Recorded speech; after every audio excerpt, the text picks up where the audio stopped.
Hamdan wa syukran lillah wa asyhadu an la ilaha illallah wa anna Muhammadar Rasulullah amma ba'du. Alhamdulillah pada kesempatan ini kita akan membahas masih kaitan dengan muqaddimah Tarjamah Bulughul Maram yang disusun oleh Al-Hafidz Ibnu Hajar Al-Asqalani yang kemudian diterjemahkan oleh Guru Persatuan Islam Ahmad Hassan.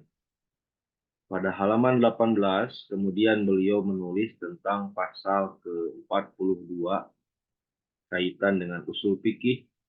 Beliau memulai dengan pembahasan al-amr. Amr itu artinya perintah atau suruh. Menurut undang-undang usul fikih berhubung dengan sesuatu hukum, bahwa sesuatu perintah yang ada dalam Quran dan hadis adalah wajib dikerjakan. Wajib ditaati, kecuali kalau ada lain keterangan yang menunjukkan bahwa perintah itu bukan wajib. Misalnya, Rasulullah SAW ada perintah orang yang baru masuk ke masjid supaya sholat 2 rakaat. Oleh sebab perintah mestinya dipandang wajib. Tetapi lantaran ada seorang Arab gunung bertanya, adakah lain-lain sholat yang wajib atas saya selain 5? Dan Rasulullah SAW jawab, tidak ada. Maka berarti sholat tahiyatul masjid itu tidak wajib, tetapi sunat, demikianlah lainnya. Jadi ihwatu iman, dalam kitab Mabadi Awaliyah karya Al-Ustadz Abdul Hamid Hakim pun dijelaskan bahwa aslul mutlakul amri lil wujubi. Keumuman amr, perintah itu menunjukkan kepada wajib. Seperti apapun bentuk perintah itu. Tapi ada perintah yang tidak bermakna wajib. Apakah itu menjadi sunat, dianjurkan, ataupun sekedar boleh. Maka perintah wajib itu dipalingkan menjadi makna yang lainnya dengan memperhatikan dalil-dalil selain keterangan tersebut. Nah, barusan Ahsan mencontohkan bahwa ada perintah untuk sholat 2 rakaat ketika masuk masjid.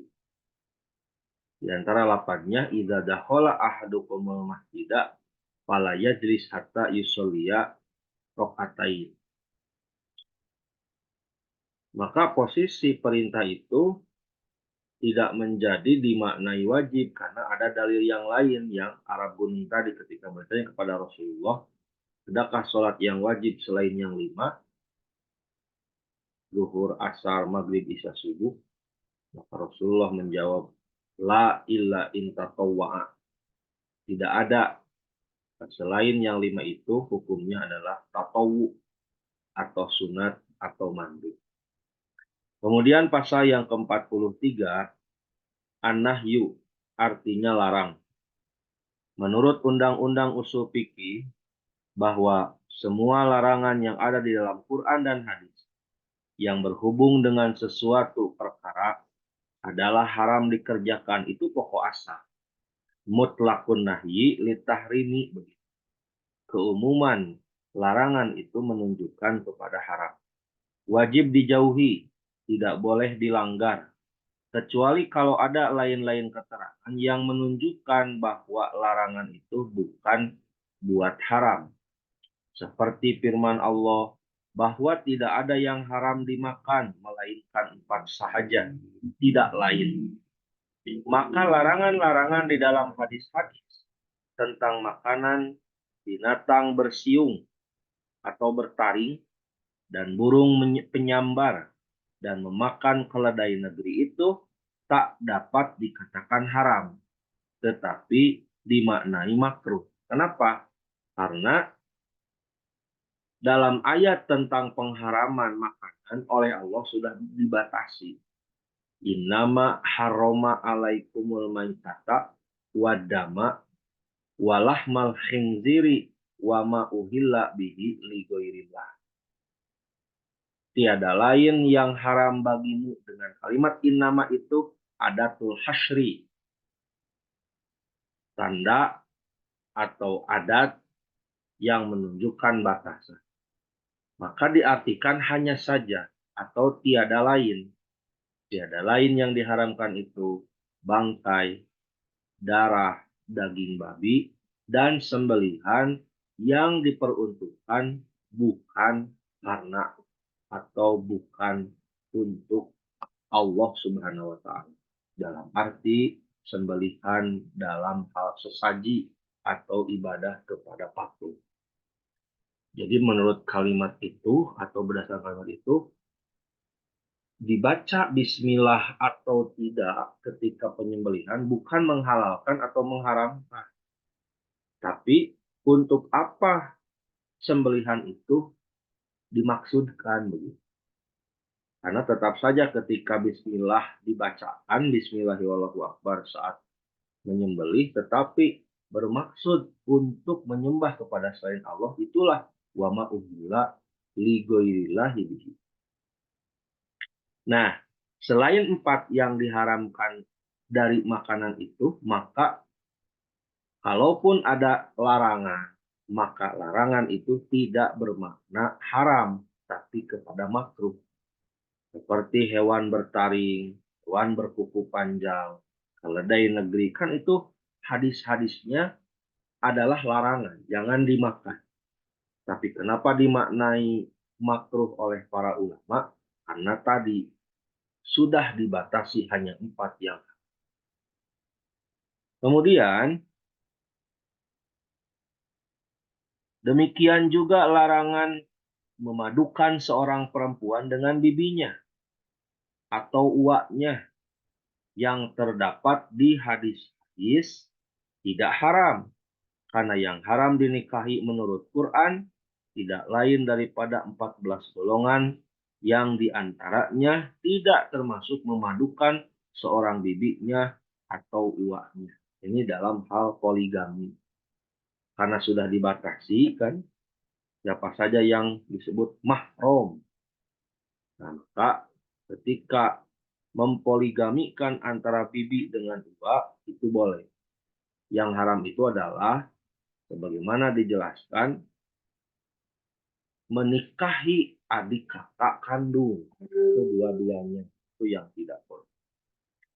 Selanjutnya, pasal ke-44, Pak Hasan menulis tentang mahsyur. Mahsyur itu maknanya sesuatu yang dibatas. Di dalam bahasa Arab dimahsyurkan. Sesuatu makna dengan 2 cara. Dari kalimat hasaro ya. Jadi ada pembatasan. Dengan pakai nafi, hasyar ya. Hasyaro, hasyar. Adat hasyar. Mahsyur. Diiringi ilah. Dan dengan pakai kalimat innama yang tadi saya jelaskan. Hasyar, mahsyur itu menggunakan kalimat nafi yang diiringi ilah dan juga terkadang memakai kalimat innama. Kan huruf nafi itu bermakna tidak atau meniadakan. Diikuti kalimat ilah kecuali. Misalnya begini. La ilaha illallahu. La tidak ada. Ilaha Tuhan. Ini menafikan, meniadakan. Tidak ada Tuhan. Ditiadakan dulu seluruh Tuhan. La ilaha. Tidak ada Tuhan. Kemudian dikecualikan. Illallahu. Kecuali Allah. Maka itu adalah bentuk mahsyur. Pembatasan. La ilaha illallah. Bentuk pembatasan. Atau menggunakan kalimat innama. Innama harrama alaikumul maitata. Bagaimana contoh yang sebelumnya.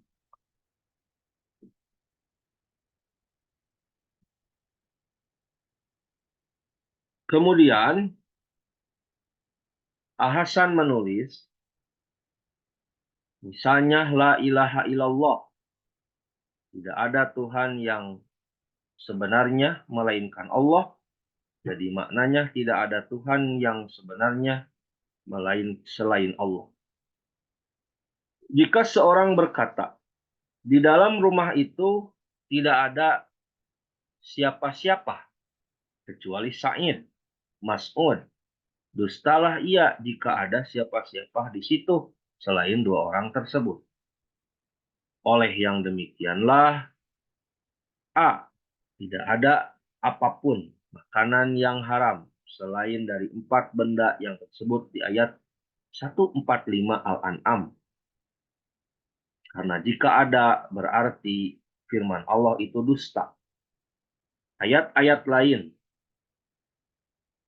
mahsyurkan haram makanan di dalam 4 benda itu dengan memakai kalimat innama,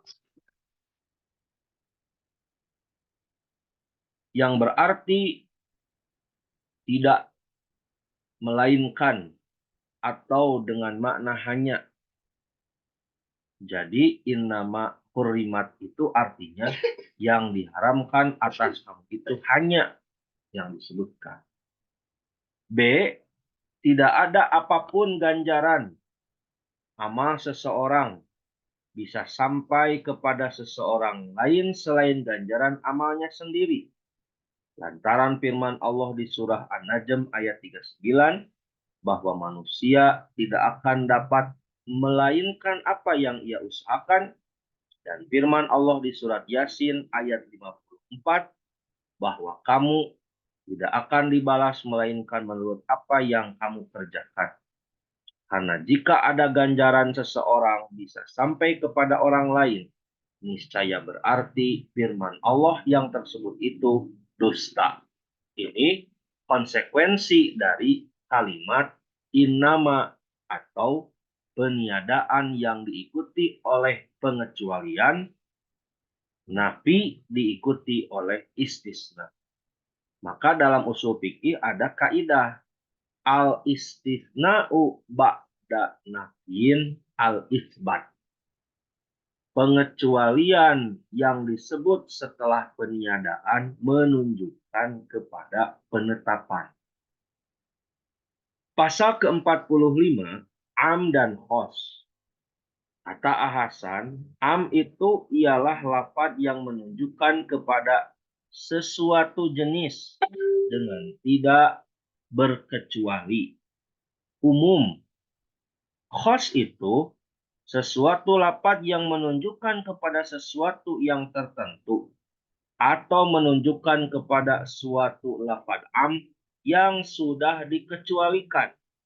Seperti firman Allah Subhanahu wa taala, diharamkan atas kamu hanya bangkai dan darah. Maka bangkai itu am dan darah itu am juga pada asalnya. Tetapi A. Lantaran ada hadis menghalalkan bangkai ikan dan belalang umpamanya, maka am tadi telah jadi khos dan disebut juga am maksus, yaitu am yang dikhususkan. Secara umum, bangkai itu haram, am. Lalu dikhususkan ada bangkai yang halal, apa? Ikan dan belalang. Jadi pengkhususan itu sama dengan pengecualian. Kemudian B, lantaran darah yang ketinggalan di daging tidak diharamkan, maka am itu jadi am mahsus. Pasal ke-46, mujmal dan mutlak.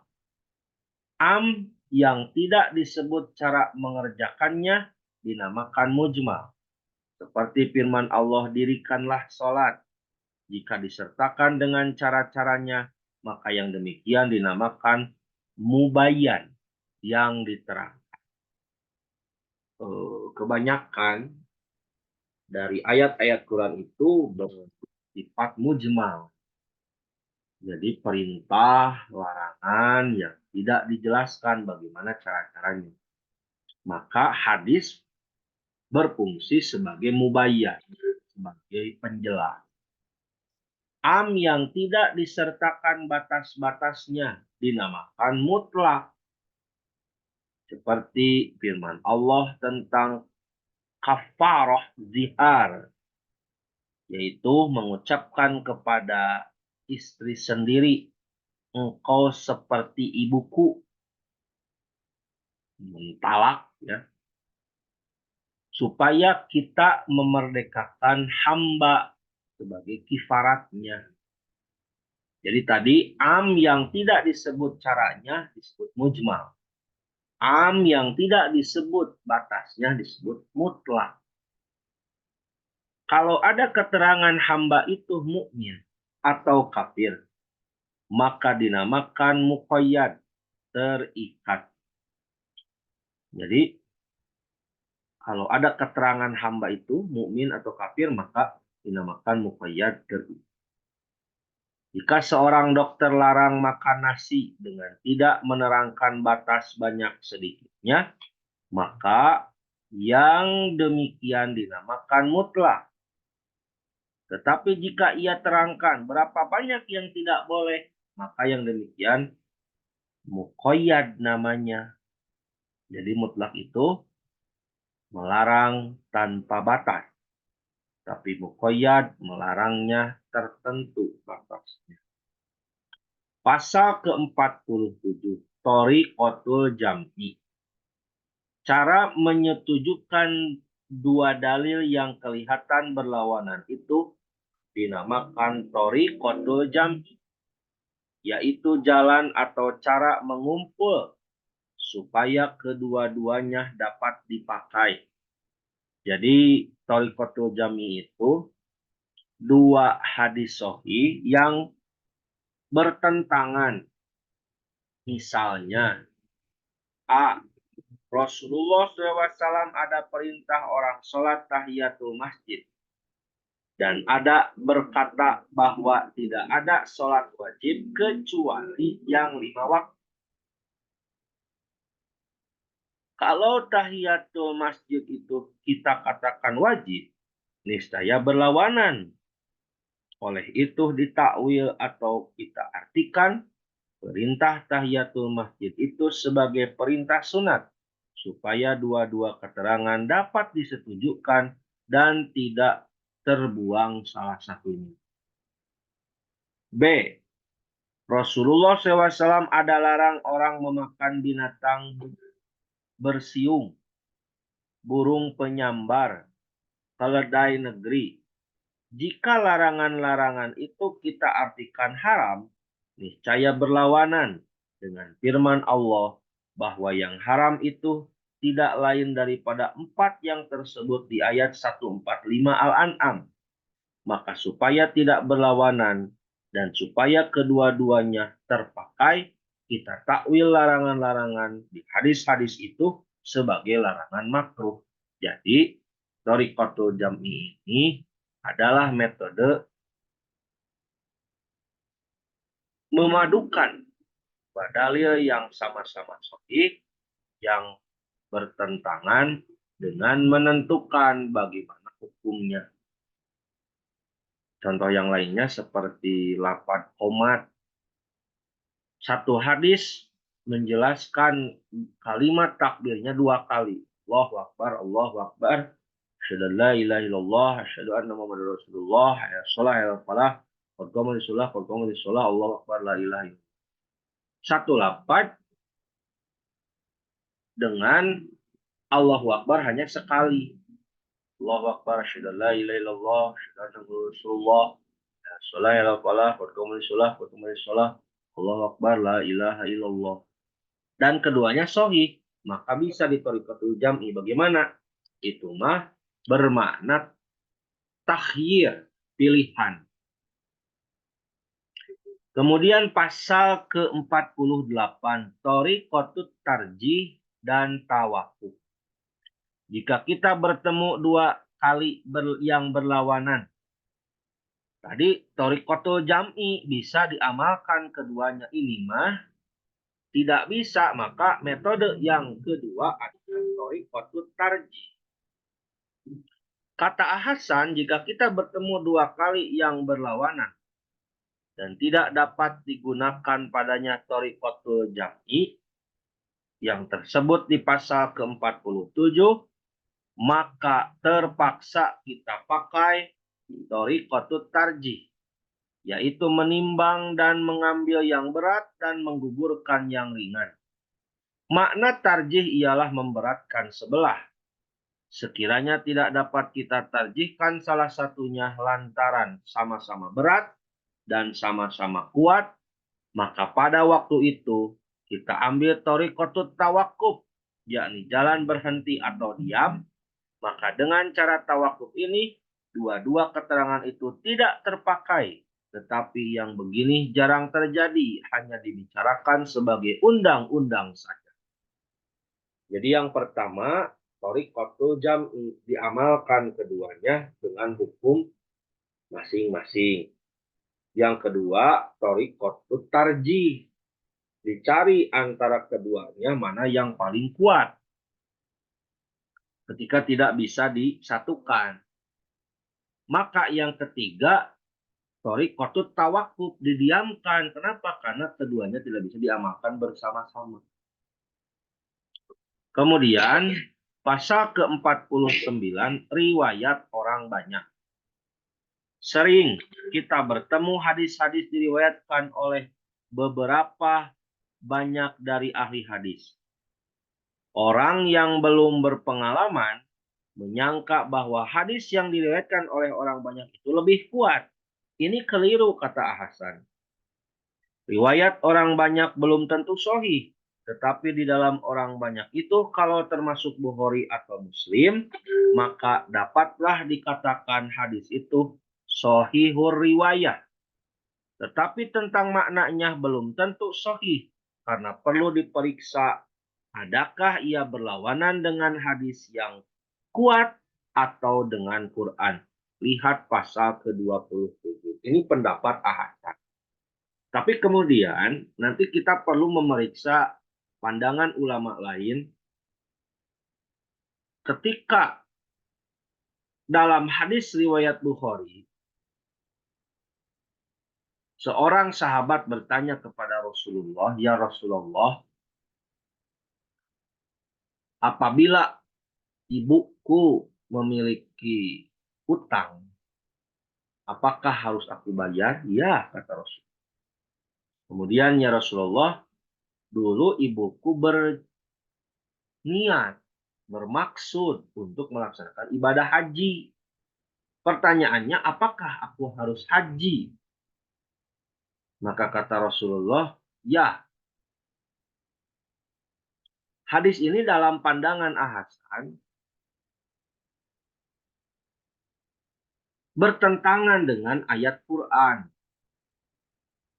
Di antaranya Allah berfirman, "Wala taziru waziratu wizra ukhra." Tidaklah satu jiwa menanggung dosa jiwa yang lain. Tapi kemudian dijelaskan oleh murid-murid Hasan di Dewan Hisbah bahwa hadis itu sahih, hanya saja maknanya bukan badal haji, tapi maknanya adalah birrul walidain. Artinya, ketika orang tua sudah beriktikad untuk haji, tapi kemudian keburu meninggal dunia, maka anak harus mengupayakan dia berangkat haji. Kenapa? Karena ketika dia ibadah haji, orang tuanya akan mendapatkan pahala haji. Bukan orang tuanya akan mendapatkan pahala memiliki anak yang soleh, yang melaksanakan ibadah haji. Jadi itu ikhwatul iman, bagaimana menempatkan riwayat orang yang banyak dengan pertimbangan dalil yang lain. Nah, kemudian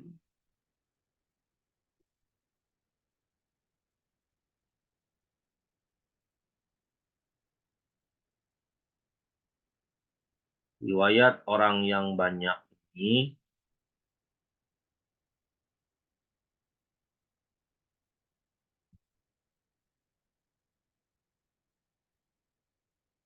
di pasal ke-49, selanjutnya pasal ke-50, memakai hadis dhaif. Dalam pandangan Ahsan tentang tidak boleh dipakai hadis dhaif buat menetapkan sesuatu hukum. Walaupun sunat itu tidak perlu dibicarakan. Ulama-ulama hadis membolehkan pakai hadis dhaif pada Fadhailul A'mal, dan sebagian dari mereka artikan Fadhailul A'mal itu ialah amal-amal yang bukan wajib. Arti ini salah. Sebenarnya kalimat fadhailul itu jamak bagi fadilah dengan arti keutamaan atau ganjaran. Jadi maksudnya boleh kita pakai hadis yang menerangkan ganjaran bagi sesuatu amal walaupun hadis itu dhaif. Adapun hadis dhaif yang menyuruh kita mengerjakan sesuatu amal tidak boleh dipakai, karena mengerjakan sesuatu amal itu maknanya mengerjakan sesuatu hukum, sedang tidak dapat ditetapkan sesuatu hukum dengan hadis yang dhaif, walaupun hukum itu tidak wajib atau hukum itu sunat saja. Ini dalam pandangan Ahsan. Nanti ada pandangan Dewan Misbah, hadis dhaif itu bisa digunakan ketika dhaifnya tidak parah. Seperti hadis yang dhaif karena jelek hafalan. Tapi kalau hadisnya yang dhaif jelek hafalan itu digunakan ketika ada hadis lain yang menguatkan sampai naik derajat menjadi hadis hasan li ghairihi. Nanti kaidahnya adalah hadis dhaif yuqawi ba'duhu ba'don. Hadis dhaif itu antara satu dan yang lainnya saling menguatkan. Tuh, dhaifnya tidak parah. Tetapi kalau dhaifnya parah seperti palsu, itu tidak bisa ditolong. Itu diantaranya. Kemudian hadis dhaif tidak bisa digunakan sebagai landasan hukum, termasuk dalam hal fadhailul a'mal. Hadis dhaif itu hanya dipakai untuk lapan doa yang ghair mahdoh, itu pun kalau tidak ada hadis sahih yang menjelaskan. Yaitu diantara muqaddimah Ahsan kaitan dengan usul fikih. Insya Allah nanti kita lanjutkan kepada muqaddimah Ahsan yang membahas tentang ahkamus syar'i. Mudah-mudahan menjadi sedikit tambahan ilmu bagi kita semua untuk kemudian sebelum kita masuk kepada pembahasan Bulughul Maram itu sendiri. Demikian aqulu qouli hadza wa astaghfirullah li wa lakum. Wassalamualaikum warahmatullahi wabarakatuh.